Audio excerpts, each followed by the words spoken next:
이제 3년도에 우리 우승상금 3천만 나도 거기 우승하면서 상금을 좀 꽤나 받았었는데 안보 영화가 베트남에 실버 스탈린이 임무수행 와서 들어왔어. 근데 마지막 대사가 뭐냐면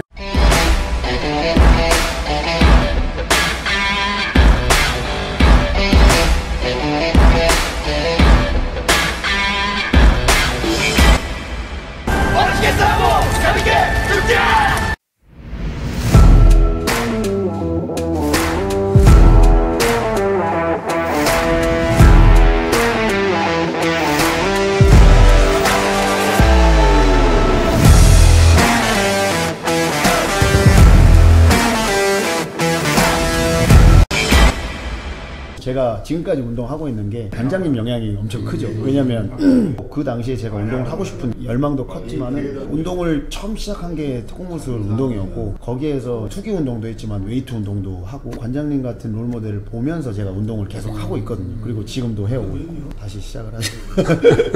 이게 건강을 위해서. 지금 1년 반 정도 쉬었는데 그동안 평생을 못 바쳐 운동을 했기 때문에 좀 쉬고 싶어서 하는 거고, 그 다음에 나는 이제 운동을 원래는 킥을 시작을 해서 특공무술 군부대 가서 배워서 밖에 나와가지고 이 특공무술 매력에 빠져 특공무술 채권을 하게 되고, 벌써 제자들도 이제 한 45개 채권을 배출을 하고, 지금은 어려워서 코로나 때문에 많이 그만둬가지고 전국적으로 한 22개 정도밖에 채권이 없어서. 근데 채권에 있던 사람들이 정말 순수한 사람들이고 정신도 맑은 사람들이고 또 국가에 대한 충성심도 강한 사람들이에요. 옛날에 우리가 조선시대 때나 고려시대 때 보면 무장들이 국가를 위해서 희생하고 나라를 구하고, 지금은 전쟁이 일어나지 않기 때문에 운동한 사람들이 그 달아나는 청소년들한테 건강과 용기와 건전한 정신을 심어주는 자체가 무도인이 아닌가 생각이 들고, 앞으로 채권도 지속적으로 활성화돼서 자라는 청소년들한테 뭔가 변화된 모습을 제시해야 되지 않느냐 그런 생각을 하고 있어요. 국가관 얘기하시니까 어렸을 때 체육관에서 봤을 때 국기 이렇게 되어 있는 거, 그런 것들이 나름대로 뭔지 모를 그 자부심을 갖게 되는 하나의 계기가 됐었거든요. 성현이 운동할 때 한 20년 더 됐는데 98년에 제가 처음 시작했거든요. 그때만 해도 굉장히 열심히 했고, 직접 내가 트레이닝 시켜서 시합도 나가고 시합 잘 됐잖아. 완전 초창기였죠. 이종격투기 초창기였고, 또 관장님께서 직접 또 대회도 나가셨었고, 저는 이종격투기가 군대에 있을 때 갑자기 인터넷에 커뮤니티에 뜨더라고요. 그래서 제대하고 대회를 나가봐야겠는데 방법이 없었거든요, 사실은. 뭐 우리가 이제 입식 타격은 체육관에서 했었지만 뭐 레슬링이라든지 주짓수라든지 이런 건 없었고, 그래서 그 이후부터는 뭐 거의 혼자 준비해가지고 시합도 나가고 했었는데, 또 관장님이 연결돼서 주최하셨던 그 WXF 대회도 나가서 좋은 성적도 거두고 그런 경험들이 있었는데, 어쨌든 그런 것들도 다 관장님께서 해왔던 것들을 접목을 시켜가지고 했기 때문에 좋은 결과가 있지 않았나. 제 나름대로는 저도 격투기 선생을 해봐야겠다 생각했지만 열심히 잘했지. 왜 그래? 근데 이제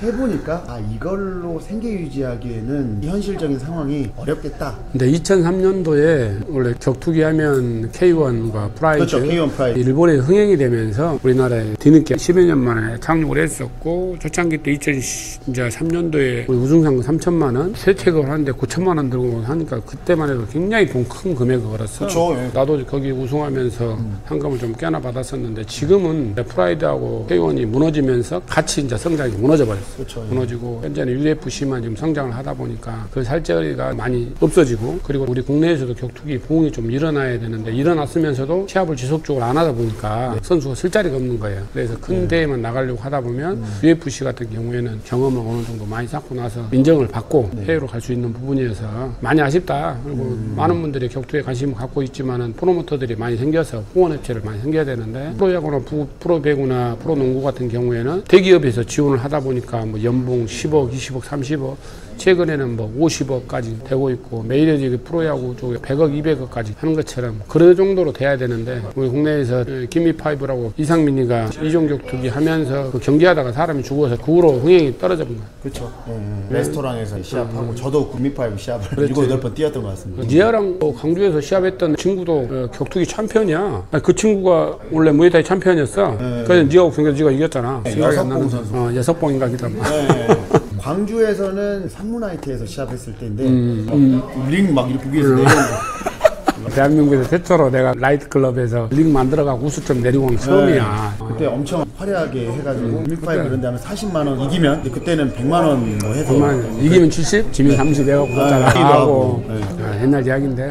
사실 그런 시기가 있어서 이종격투기, 종합격투기가 또 자리를 잡았거든요. 어쨌든 뭐 경기가 없으니까 뭐 그때는 뭐 IT에서 시합을 한다 그렇게 갖춰놓고 하는 데도 있었는데 아예 진짜 안전도 안 갖춰놓고 하는 데도 있었고 우후죽순으로 많이 생겼죠. 그러다가 결국은 한때 유행처럼 흘러가긴 했었는데 그래도 격투기를 하는 사람들은 레스토랑에서 하든 뭘 하든 싸울 수 있는 장소가 있다는 거가 정말로 좋았었거든요. 그런 것들을 다 경험을 하면서 사실 자기가 하고 싶은 그런 것들을 경험해야만 내가 이걸로 계속 갈지 또 아닐지 선택을 할 수 있는데 저는 해보다 보니까 한 1, 2년 사이에 한 20번 정도 시합을 했더라고요.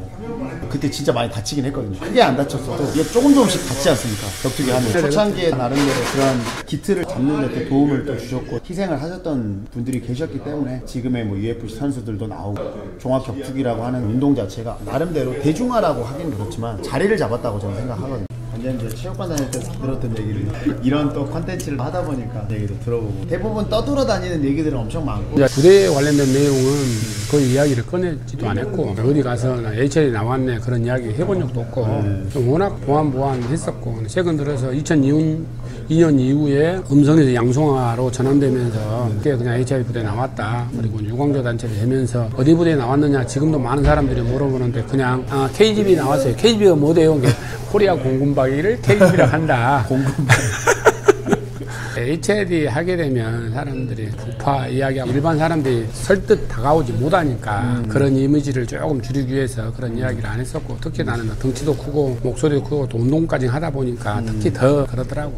지금 광철부대 해가지고 워낙 방송에서 많이 나오고 하다 보니까 그 부대를 가고 싶은 사람들 저런 사람이 되고 싶다는 건 선망의 대상이 되는데 군 생활 이후에도 이런 내용이 있어서 쉽게 말하지 못했다. 특임 되면서는 광산구 쪽에 특임 회장을 내가 한 6년 했었고 지자체하고도 많이 관련해서 우리 출신들을 인권 관련돼서도 또 복지에 관련된 내용도 많이 개선을 하고 그랬다. 선생님 또 뭐 마지막으로 한마디 하실 말씀. 지금 고성현 우리 코치가 강주 내려와서 HID 부대에 나왔다는 그 이유만으로 자기 스승이라는 이유만으로 유튜버 촬영하게 됐는데 좋은 이야기를 좀 많이 하려고 했는데 이야기하다 보니까 생활한 지가 너무 오래되고 또 다르게는 그런 기억을 자주 갖고 안 있다가 갑자기 꺼내니까 이리 갔다 저리 갔다 관련된 이야기를 질서 없이 좀 한 것 같고 아무튼 우리 특수부대나 그런 종사자들이 각자의 부대에서 최선을 다해서 근무를 해왔고 그리고 또 제대해서 각자의 길을 가고 있고 그렇기 때문에 그런 국가 간에 대한 내용은 그분들이 고생을 했다는 그런 내용으로 평가를 했으면 좋겠다. 그리고 어떤 부대가 잘하고 어떤 부대가 못하고 그걸로 평가하는 게 아니라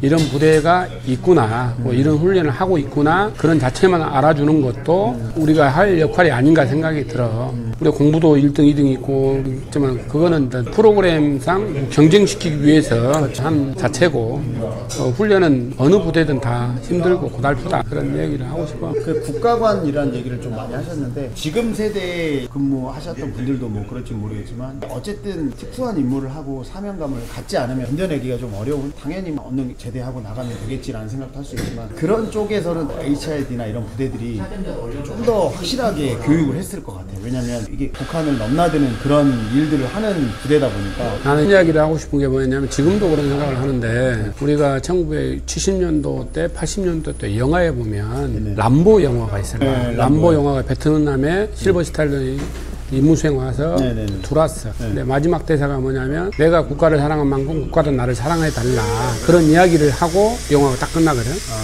그게 뭐냐면 임무수행 하는 사람들은 내가 국가를 사랑한 만큼 국가도 사랑을 해줘야 되는데 그러게 그동안 못했어. 그래서 지금 이용만 했지 이용 가치가 끝나버리면 버려버린다고. 대한민국이 그 전에 군사정권부터 시작을 해서 그 이후에 그게 많았었거든. HI 출신들이 그것 때문에 국가하고 싸운 게 뭐냐면 내가 그 안에 있을 때는 정말 국가를 위해서 싸웠어. 훈련을 했어. 막상 제대하니까 헌신적으로 버려버려. 국가를 사랑한 만큼 국가도 나를 좀 사랑해주라.